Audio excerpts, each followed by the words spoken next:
This furry little fella, aka the boykisser, has been around for a good while.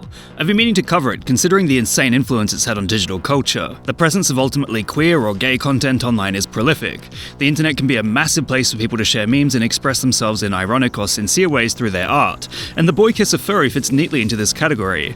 Another notable example would be femboy hooters, or I Know What You Are, or the millions upon millions of gachimuchi homoerotic references online, or gay or sissy hypnosis, which one of the original iterations of the cat being labelled boykisser even references. Point is, gay content is extremely popular, but before we get into that, let's take a look at where the boykisser actually comes from. The cat character was created by artist Mice, who initially referred to it as Silly Cat and had no intention of it becoming a queer icon, posting it halfway through 2022. Then it was picked up and shared on r/196 by Lily with the now famous caption, "This is how you look saying this shit."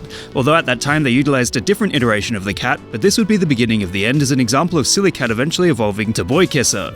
The earliest example of this evolution I could find is on Twitter, but it looks to be a repost due to the generation loss and artifacts present in the quality of the GIF. So if you have an earlier example than this January 12th post, please comment below.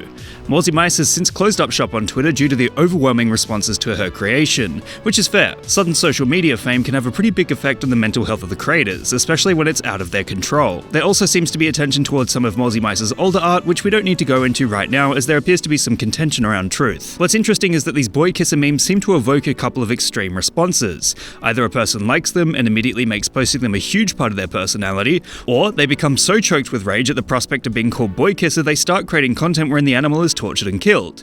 That being said, there's probably a large majority who see the furry art and simply move on with their lives, which is arguably a somewhat healthier response. But the sheer level of content boykisser has inspired is astounding. Millions upon millions of cats telling viewers they like kissing boys, so clearly it's universally acknowledged. This fact is summed up best by goated artist Quichi, who has released several excellent videos detailing the incessant existence of boykisser. In short, this furry animal has caused quite the stir since its creation by Mice, to the point where the original artist has to shut down their Twitter as well as see their furry drawing becoming transformed by fans into a completely new meaning from the silly cat it was born as. What meme would you guys like me to give a lesson in next? Let me know in the comments below. And remember, like and subscribe!